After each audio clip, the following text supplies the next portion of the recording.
Our interview this morning is with Ronnie Barham. Ronnie was born in Mineral Wells, Texas, September of 1959. He has served in the United States Air Force from January of 1978 until today. His highest rank attained is E9, Chief Master Sergeant. This interview is conducted at Burleson, Texas on Friday, October the 8th, 2010. My name is Dale Dexheimer. I'm not related to Ronnie in any way. In the room, we have Ronnie's wife, Mariana, and also Milton Gibson and Gary Burton, who are our videographers. This interview is conducted for the Veterans History Project at the Library of Congress and also for Operation Remember, City of Burleson, Texas. And with that introduction, Ronnie, we'll let you tell us your story, sir. Okay. In 1977, I decided to join the Air Force. As a young child, I'd always knew I would go into the military. I chose the Air Force because of other friends that I had and what I wanted to do. And I remember going to get, because when I joined the Air Force, when I wanted to join, I was 17, so I had to get permission from my parents. So I had to get my dad to sign the form, and it just so happened when I went to ask him to sign it, my mom was in the hospital, so I went to the hospital because I needed it signed right away, and he didn't like it, but he signed it because it was too early. But I went in January '78, Lackland Air Force Base for basic training, then went to Shepherd Air Force Base in Wichita Falls for technical training, tech school, and then I was stationed in South Dakota at Ellsworth Air Force Base as an electrician. I was there for 3 years, worked with a lot of great people, great civilians that took the time to train me and let me work, let me make mistakes, and schooled me on the right things to do. From there, I got stationed at Shemya Air Force Base, Alaska, which was a remote assignment in the Aleutian Islands. It's the next to the last Aleutian Island in the chain, and that was during the Cold War, where our main objective there was we were spying on Russia. We had some DoD listening stations. So as an electrician, we had quite a bit of work to do because all those installations used a lot of electricity, and they did not accept power outages. So it was a 1-year remote assignment, and it was very demanding, worked 7 days a week. That was one of the hardest things I probably did because there was so much of a workload. The weather was so bad. It was always bad. But it did me some good. Met a lot of great friends that I have today. And from there, I went to my last active duty assignment, which was Tinker Air Force Base, Oklahoma. I got a BOP, which is base of preference coming out of Alaska when you do a remote assignment. So the closest they could get me to Mineral Wells in the North Texas area was Oklahoma City, which was great. Was there a year and a half, met my wife Mariana while I was stationed there. In fact, while I was on leave between Shemya and Oklahoma, that's when we met. We got married a year later, so that was our first active duty location married together. And so that's special. I finished up there in 1984.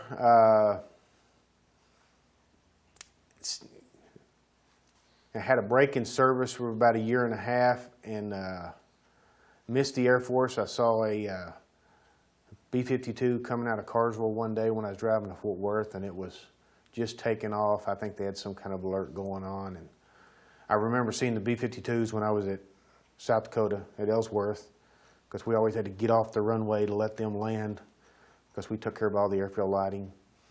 And that just kind of sparked my interest, made a few phone calls to the Air Force Reserve.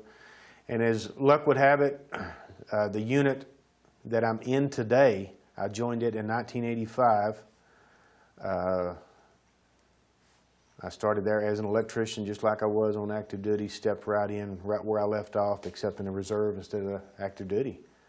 And it was a great opportunity for me. It was, back then the reserve was weekend a month, 2 weeks a year. Every now and then you might do a special assignment to backfill some active duty, or with us being in construction, there was always construction help at active duty bases. They always wanted help. Being in the reserve, our civil engineers are always, I think, a lot better than the active duty because we've done it longer and we do it on the outside. It's our civilian job, so there was a great demand for us. And but the reserve really took a change after 9/11, after the attacks. It took a couple of years, but during Desert Storm, we thought we were going to get activated. We wanted to volunteer, we wanted to go, but the Air Force had it in their mind that they would deploy complete units. So our commander asked us not to volunteer individually, to wait and let our unit go. Well, as we've learned and the Air Force has learned, it's better. They still deploy units, but they also backfill with single people, individual UTCs that they send over. And we found out later that we may not go as a unit, we may go as an individual. At that time, we were sent out to Holloman Air Force Base, New Mexico, to backfill there because that unit got activated and sent over. And we backfilled them to take care of the construction and the maintenance while they were gone. And of course, as we know, since 9/11, we've been going ever since. And so in 2002 was my first deployment to the Middle East. We went over to support to enforce the no-fly zone, it was Operation Southern Watch. And we were enforcing the no-fly zone over Iraq. And we were at Prince Sultan Air Base in Saudi Arabia. And of course, there I was the chief, and we took care of, the main thing we were doing there is we were boxing up and taking down tents, generators, stuff like that were left over from Desert Storm. And we were inspecting those, repairing them, and sending them to other locations that needed them. And so that was my first taste there. I was, the first part of that, we were in the construction part, and then we got extended to stay longer. And I went up to the CAOC, which is called the Combined Air Operations Center. At that time, it was at Prince Sultan Air Base, and that was like the heart and soul of the war. All of your flight operations, everything to do with the war come out of there. And so I was in the CE Civil Engineer A7, where we supported all the civil engineering units throughout the AOR, which the maintenance units. Anything to do with facility maintenance, airfield lighting, generator, electric power, water purification, we supported all that. If those folks out in the AOR needed something, they called us, and we took care of it. Borrowed it from another unit, bought it new, had it shipped from the States. Somehow we got it done. Came back from there in July of '02, and then did my reserve duty here in the States. We made a couple of trips. We went to Panama and Honduras on humanitarian missions, building schools. A lot of people don't know that, but New Horizons goes on every summer in Central America. And we made 3 trips down there, Panama, Honduras, Guatemala, all building schools in separate years. I want to say 96, 98, 2001. So the Air Force Reserve supports that. We were down there working for the Army, building schools, helping them dig wells for water. Those were very rewarding. You're living in a tent for 2 or 3 weeks and no air conditioning and with the bugs, and very rewarding though, because you're actually living better than some of the people down there that you're supporting. So that was some great great opportunity to do that because you're using your military training to help out other countries. Excuse me. Then we were activated in August of 2005. I went back to the KAOC. This time it was at Al-Udeid Air Force Base, Qatar. And I was assigned to the KAOC A7, same thing, but this time it was as the A7 chief. And again, we took care of all the units throughout the AOR, but this time it required a lot of travel. We had some problems in Afghanistan that we had to go to Barham, Afghanistan. The MAS units were malfunctioning. The MAS are the barrier units that basically catch the airplanes. It's the cable that goes across the runway and catches the airplanes. We had some Navy A6s there that were doing flying operations, and they required a barrier unit at both ends of the runway. In case they have to abort takeoff, they can catch the barrier and stop, and we were just having lots of trouble. With those, I was able to order some new MAS units, set up a C-17 to take them out there, and I went with them, and we took them to Barham, Afghanistan, installed them. What was great about that is my commander here in the States, Colonel Steve Becker, was the squadron commander at Barham. So he knew when he started having trouble that he could call me for help, and as it turned out, I was the right person to call. And that was a great experience to go out there and take care of a vital mission that it was a joint operation because the Navy was working for the Air Force. They had their demands, and we had to meet those.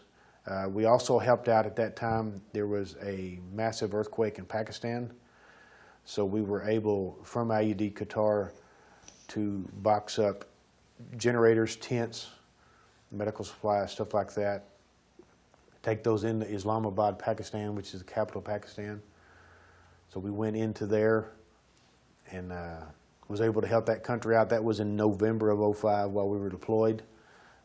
We even took a lot of the construction folks that were at Al-Udeid, that their main function was to keep Al-Udeid going, but we had to forward deploy them to Pakistan to help out there. So that was a great opportunity. The entire time I was there, from late August to early January of '06, I probably went to every CE location throughout the AOR. I went to Al Salim, Kuwait, Kirkuk, Iraq, Baghdad, Bagram, Afghanistan, Kabul, Kandahar. We were going in there assisting all of those construction maintenance units.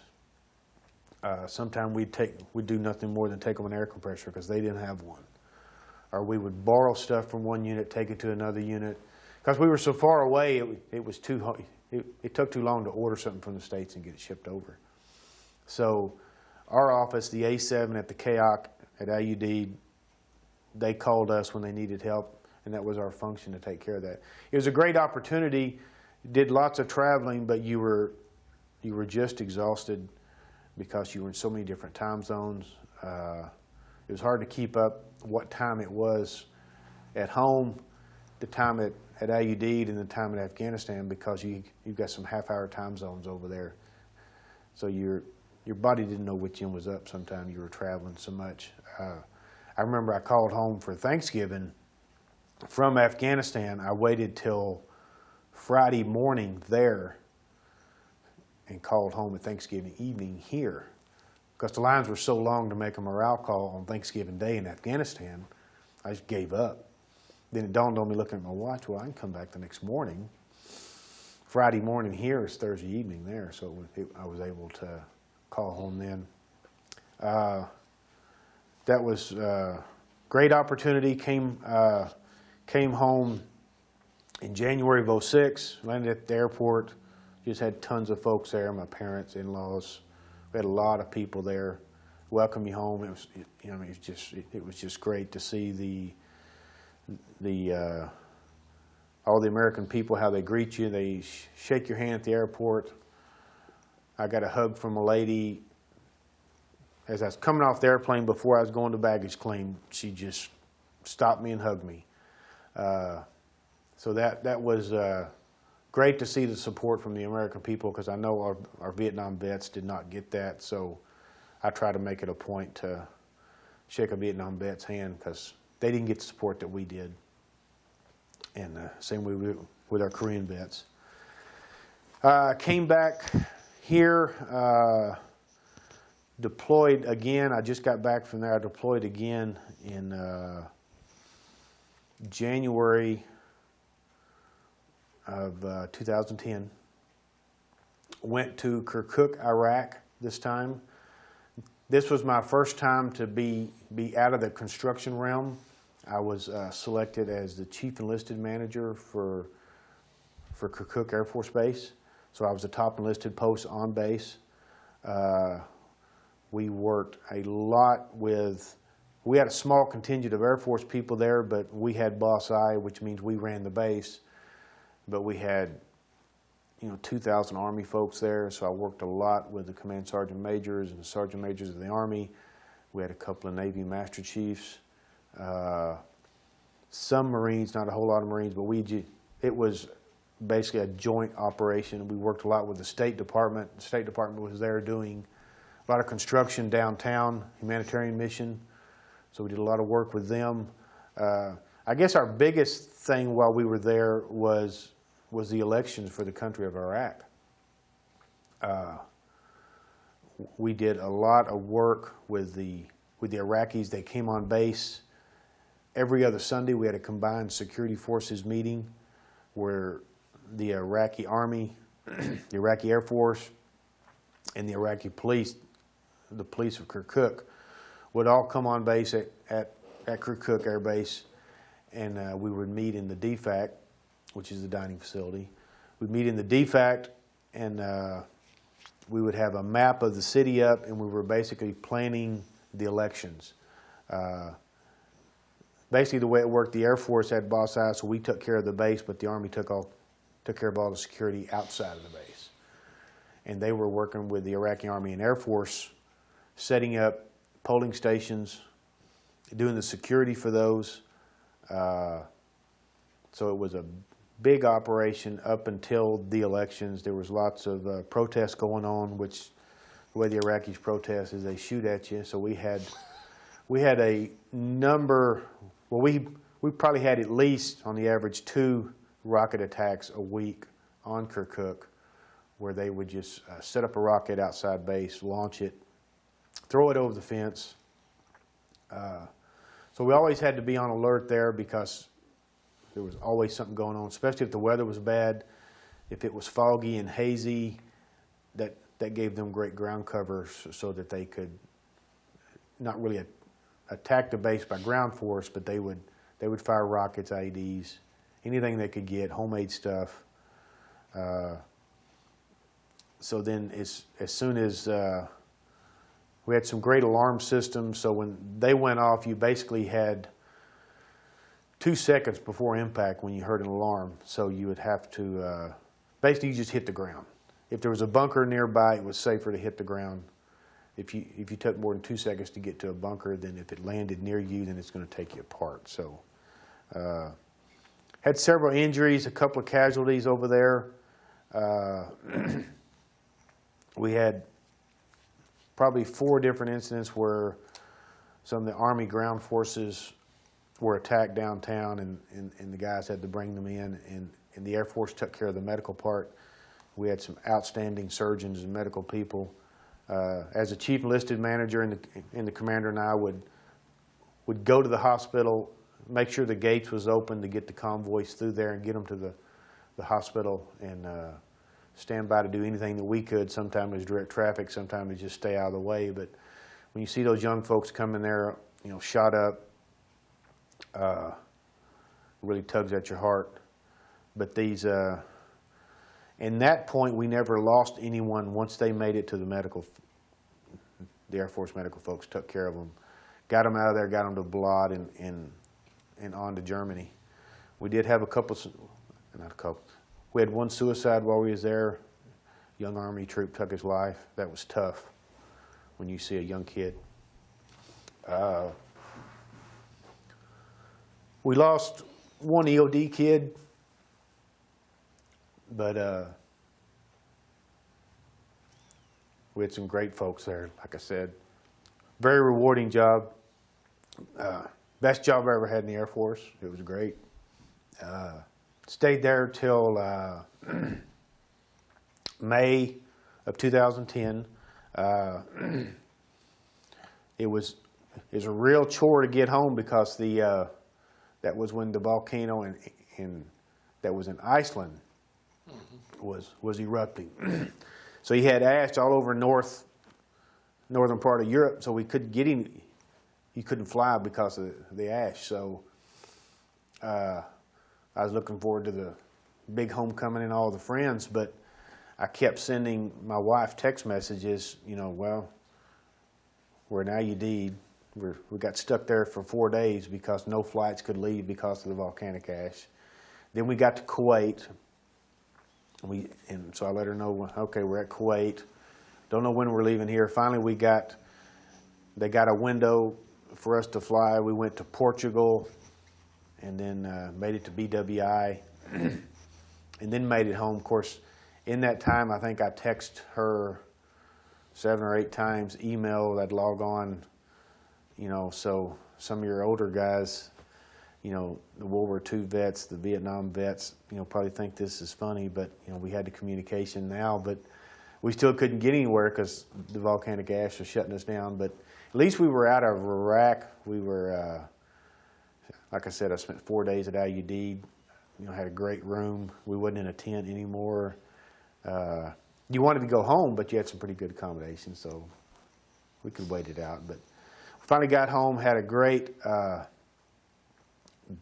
homecoming.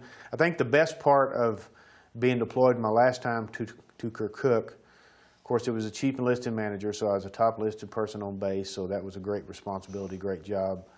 But the best part was there was 25 of my CE folks that were from Carsville here at Fort Worth that were there part of the maintenance group, facilities maintenance. So they were able to see one of their own in a leadership position, and I was able to support them and work with them. So you had some friendly faces, so when you had a rough day or something like that, you could go see people from back home because they were right there. I got to see them go home before me, got to see them off, make sure they got home.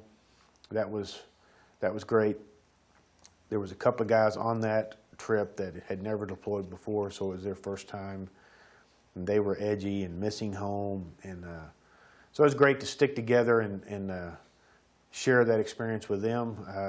I got to say in this that, our nation, if you look or worry about our nation, look at our military. We got some great young folks in there that hit the ground running. They know their job. In this electronic age, you need those young minds and that learn it well, learn it quickly, and learn it well. I'm very proud of our American youth because they do a great job over there. And I'm getting close to retirement here, so I've got 31 and a half years. Probably going to stick around for another year or so and finish out my reserve time. And but it's been a great experience. I think the best part about it is the people. I could just go on and on naming names of people that I've met, shared experiences with, talked to them, helped them through their divorce or missing their family, missing Christmas, missing holidays, everything. But when you got a group of good people, and that's the good thing about the military, you get somewhere, you're all in the same boat together, you stick together, no matter what part of the country they're from, and you got a friend for life. I just got an email last weekend from 2 guys that I served with in Iraq, just checking in. So it's been wonderful. It's been an honor and a privilege to serve my country. I wish everybody would do that. I think our nation would be a lot better if everybody had the chance. And there's other ways to serve. It didn't always have to be in the military, but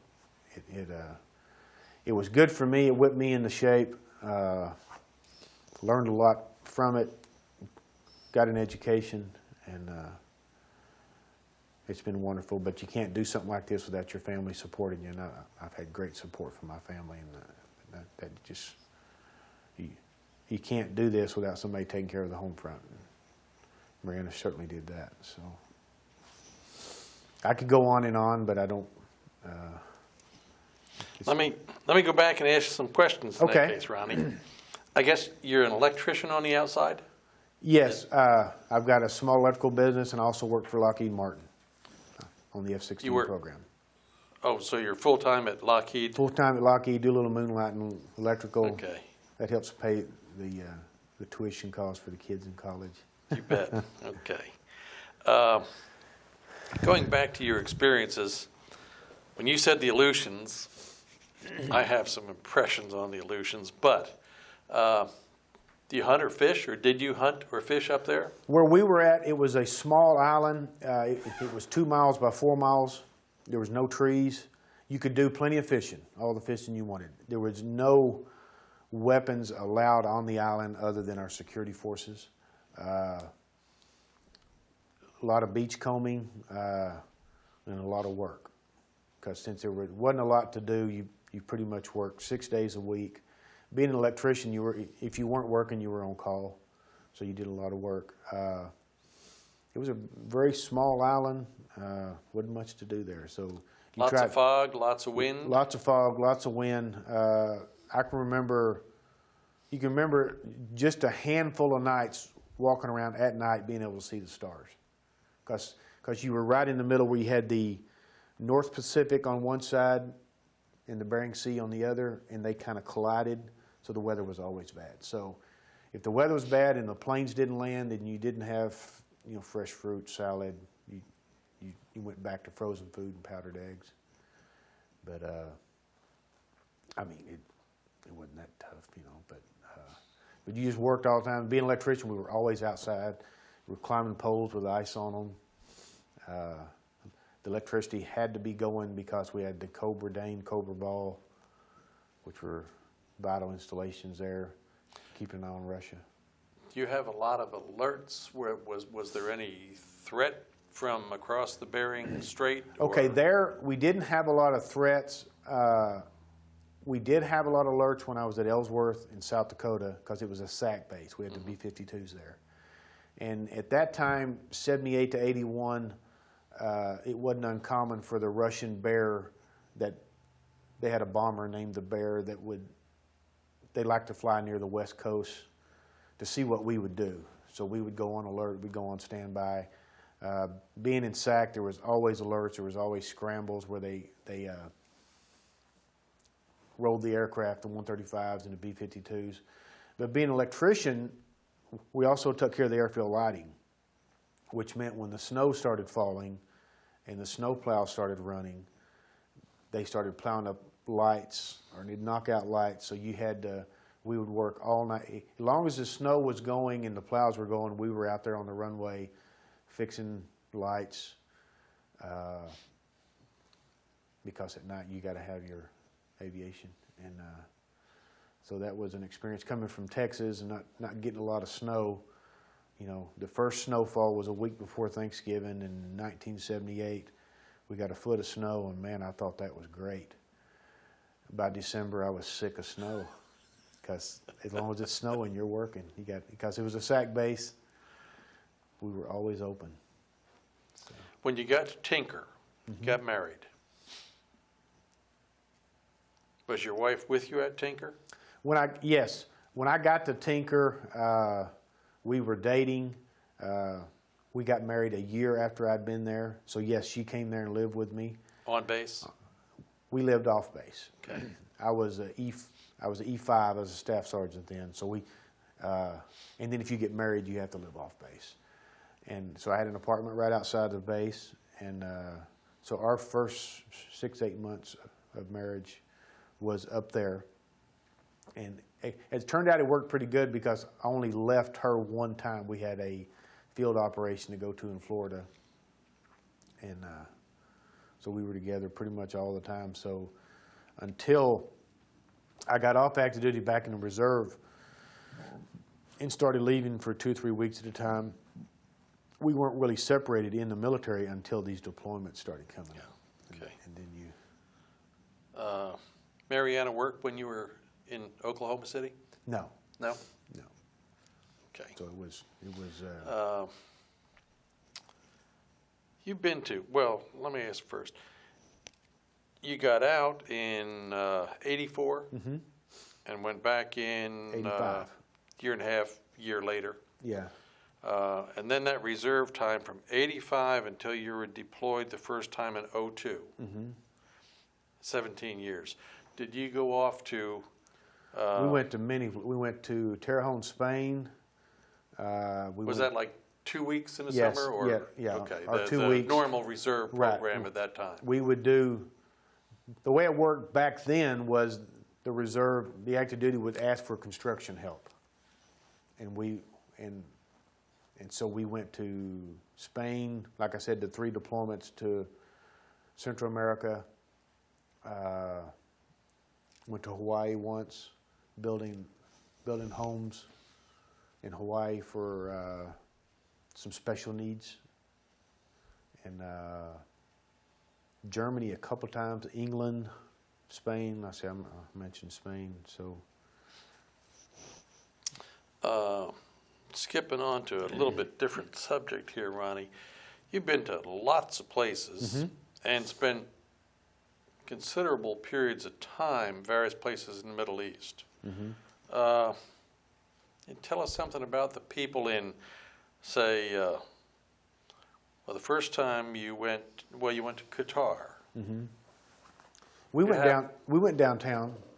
Okay. Not a whole lot, but we would pick people up at the airport that would fly in commercially. Some of the people from the State Department wouldn't come in military. The people, and we went downtown a lot in Iraq, in Kirkuk, and the people loved us. The kids would come up to us. You know, of course, the kids would always ask for stuff that they wanted. They'd point at your watch or your sunglasses, or they'd want something to drink. You know, they'd want something from America. We always felt welcome, but we were always on our toes because we knew there was always somebody lurking in the background. You know, just like here in America, we've got lots of great folks, but we've got a few people that want to sit back and take advantage. And it's the same way over there, except they take advantage in different ways. You know, they want to harm people. So you had to be careful, but from the feeling I got, all the people over there liked us being there. They wanted us there. I think they had difficulty in accepting freedom. You know, they'd been under a dictator rule for so long, and just like we were in Romania, I didn't even mention that we were in Constanța, Romania, pouring concrete before the invasion, so that they had helicopter pads and places to set all the cargo for the invasion. We did that in 03. So that was, I forgot to mention that. But the people, the feeling I got is they liked that we were there, what we were doing. Of course, we boosted their economy by being there. We gave a lot of people jobs. You get the same feeling in Afghanistan that you got in say, Qatar or I Iraq? did. I didn't spend near as much time in Afghanistan, and most of the time when I was in Afghanistan, we would fly in and maybe fly out in a couple of days. Didn't get a lot downtown except for one convoy between Kabul and Bagram. But the same way, it's different in Afghanistan because you've got sort of different tribes, different areas, and you've got one person in charge of that region. And if you want to do anything in that region or go through that region, that goes to him. Where Iraq is a more of like America, towns, not really counties, but regions. And we would go downtown and they would feed us. Like we went to a vehicle maintenance department in Kirkuk because we were trying to set up our government was giving the Iraqi government some Humvees, and the vehicle maintenance folks there didn't know how to work on those or hadn't had the opportunity to work on a Humvee. So we took some of our folks and went down there and set up a joint deal where either they come on Kirkuk and we show them some things, or we would go down there and help them. Have an interpreter on all these things? Yes, yes. Everywhere we always had an interpreter. But most of them, just like in they could speak English a little bit. If we got into some kind of negotiation or something like that, or setting up appointments or like that, we made sure and got the interpreter because we didn't want to. But they like when it came lunchtime, we'd stand around and eat. We didn't really need an interpreter there because they knew enough English to carry on a conversation. But when we were getting into the nuts and bolts of things, we made sure and had an interpreter there so there wouldn't be any miscommunication. Hygiene, people in the Middle East. We've heard some other stories, Ronnie, and that's why Okay, I asked. it's not near what we have here. I mean, it could spoil your lunch standing next to some of the other people eating. Of course, they don't have the accessibility to water the way we do. They don't have the amounts of water that we do, and it's just not part of their culture. So, and then one thing that bothered me here, you drive down the streets in Burleson and that they look clean and organized. They don't really clean up over there. They don't pick up if they still trash down. It's not uncommon to be going down the road and see somebody on the other side of the road stop and go into the bathroom because they don't have truck stops and QTs or whatever here. They might buy their gas from a guy sitting on the side of the road that went somewhere and bought several 5-gallon buckets, and you stop there and that's how you buy your gas, right alongside the road. That's the way it was in Kirkuk.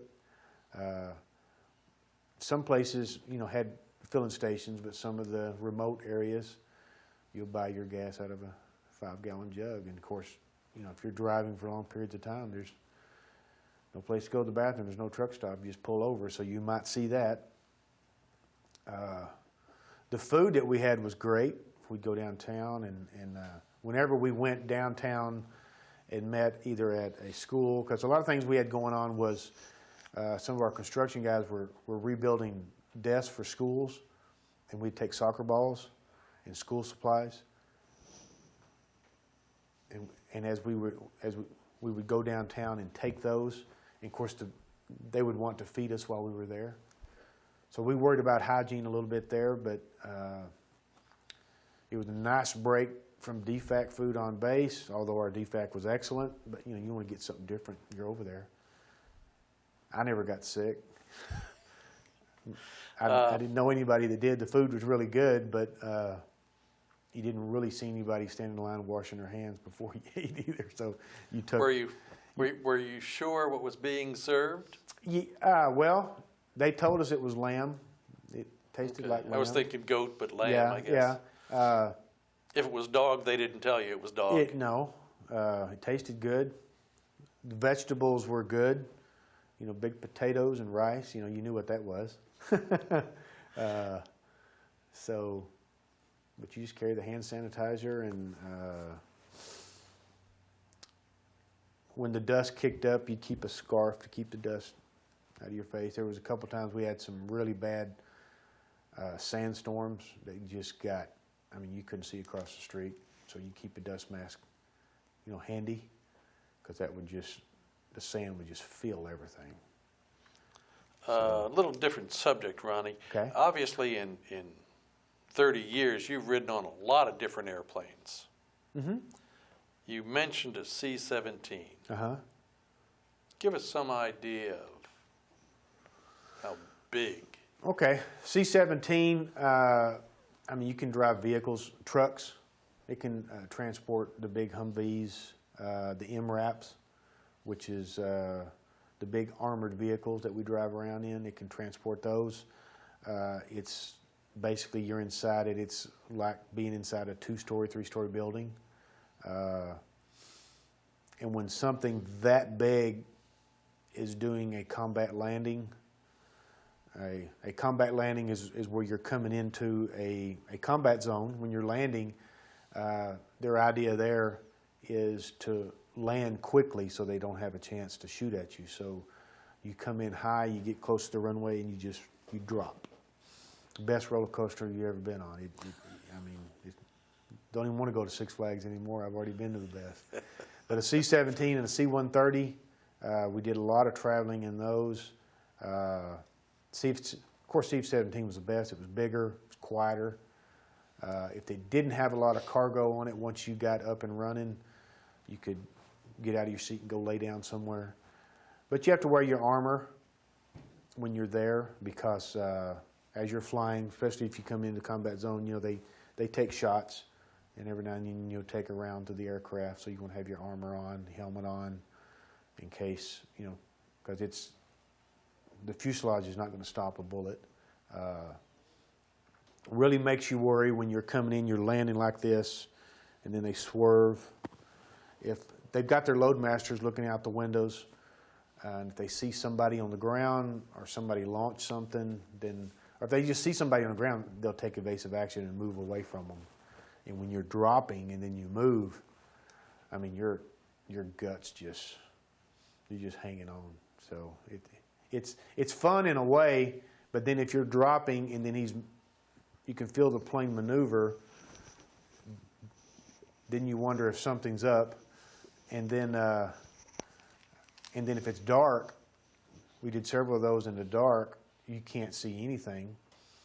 So I remember one time coming into Kirkuk back in '05, it was dark, and you couldn't tell if the plane was level or going this way, but every now and then that little window in the C-130 would dip down low enough where you could see the lights of the city, and then come back up, and so you're getting close to ground. But when it's dark like that, it's really weird because you just nothing you can do but sit there. You just hang on, hang on. I think you had some unique experience, Ronnie, and you worked with the State Department quite a bit, didn't you? Yeah, our last couple trips at the KAOC, more supporting them. Was that... they were doing a lot of construction over there. Was that a little tough duty working with a bureaucrat? No. We never had any trouble. They wanted as much as they could get. They were a lot like the Iraqis. Like in Kirkuk, there was a one-star Iraqi general that was the Iraqi commander. So they would invite us for lunch all the time. And we would go eat because the food was good and it was a change. But we knew something was up. We knew they wanted something. And we were trying to cut ties, and we're saying, we're not going to be here much longer. You need to start doing this. We can't, you need to cut the apron strings. And the State Department was a little bit, not in the same, they wanted more because they wanted to do more. The Iraqis just wanted you to do it for them. So we had a meeting once a week at the State Department, and they would go over the job that they were doing, and they would sometimes pull me aside and said, can I have a carpenter and electrician for a couple of days?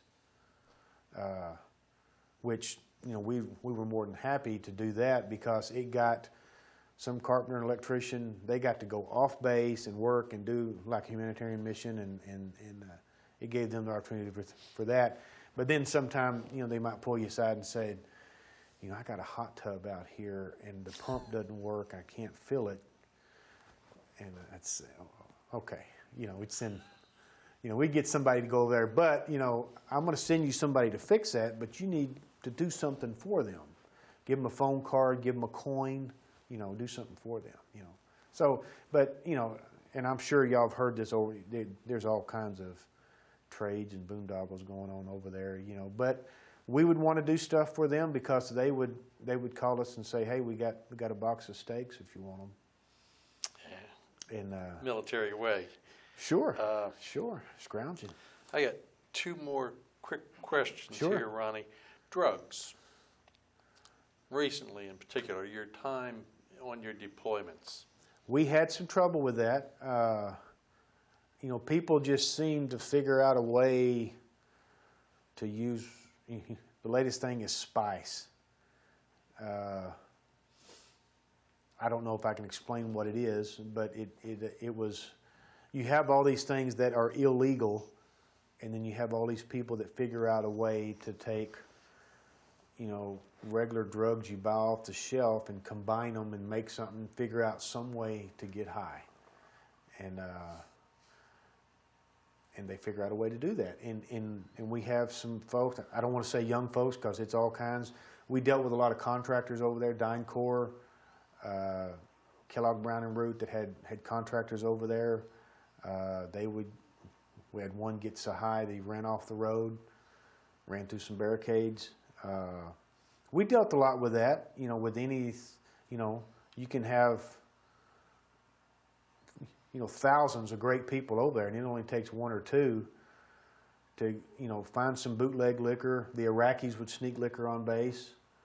Some of our security forces, they x-rayed all the vehicles that came on base, and one of our security forces noticed something in the bed of a flatbed truck and had it pulled off to the side and searched.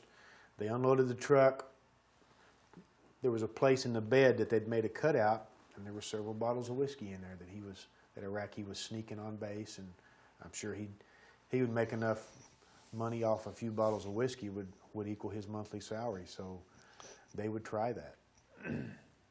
Are the drugs and the alcohol more of a problem now than they were in the late 70s, early 80s when you were active? I would say less, because when the military has changed. When I came in 78 and was on active duty, even in getting in the reserve in 85, it was a drinking and smoking culture. It was kind of the norm to get off work, go to the club, have a couple drinks, and then go home. The reserve was, your Saturday nights was basically, don't go anywhere, hang around with the guys and drink all night. And we've really gotten away from that because of, for one thing, it's not healthy. We're required to run and pass our physical fitness tests. So the smoking and the drinking does not help there. You get overweight. You can't do your job well, and we just don't tolerate it. And so that part has gotten better. It only takes a few bad apples using it to make it look bad. But there's actually less of that sort of thing going on now. But maybe now, when there is an incident, it's major. Mm-hmm. We're back. Well, the press. Where back then you probably had 50, 60, 70% of the people drinking several nights a week, but it really wasn't affecting their job because of the pace that we were in. We were at a peacetime pace. Once you get in this wartime pace, it's a little different. You always have to be ready. That bag always has to be packed. You got to be in the air in 72 hours. And if you're hungover, you can't do it. So it's not near as many people doing it, but like I said, when there is an incident, it's someone usually ruins their career over it. Last question. You are the top enlisted person on an entire base. Yes. I got a little smile on that. It was a great job, but it was an awesome... Special perks, maybe unofficial special perks that went along with We that. got invited to everything. Could you turn some of those invites down? Well, we tried not to. Yeah. Because if they took the time to invite you, if they took time to have chips and queso sent from home, and they were going to watch a ball game and have chips and queso, and they invited you, you made sure and made it. Chips and queso, I guess, were not native food over there. No, it was. There was all kinds of barbecues going on. They'd get steaks from the State Department, lots of things like that. But there again, what goes with that is you never really have a day off, and you're always being watched. You have some pretty nice quarters as top dog. I did. I had we called it a hoot. It was a one-room metal building, but I had it to myself. I had a little miniature office in there, so you could get away and make phone calls, get on the computer. So that was a good perk. But like I said, you're always in demand. You need to be at every ceremony, every change of command, every promotion. So your schedule was full, which was great, made the time go, but it was always, Chief, Chief, Chief. What can, you know, and people would pull you aside because they didn't want, sometimes they didn't want to go through their chain of command because they were having trouble at home. They didn't want your chain of command, though, because then it might make them look weak or like they're not doing their job. So they'd sometimes say, you know, call me and, hey, I need 5 minutes of your time. You know, I got a kid doing this, I got a wife doing this, I'm not doing this, you know, and they didn't want somebody else to know, so they'd pull you aside and say, what can you do for me? And that, you know, that's an awesome responsibility, and you got to make sure and give them the right answer, you know, because that's affecting their life. So it was a great job, but then, you know, I was always nervous because I always wanted to do the right thing. You know, somebody thought enough of me to put me in that position, and I didn't want to let them down. Yeah. So it was great. I mean, don't tell her, but I'd do it I'd do it again in a heartbeat. But my time's coming to an end, though. So. You bet. Well, thank you, sir. We appreciate you taking the time this morning, come down and interview with us, and we appreciate all those years you put in defending the United States, Ronnie. It's well done. Certainly my pleasure. It's been a great opportunity, and thank y'all for doing this. The bit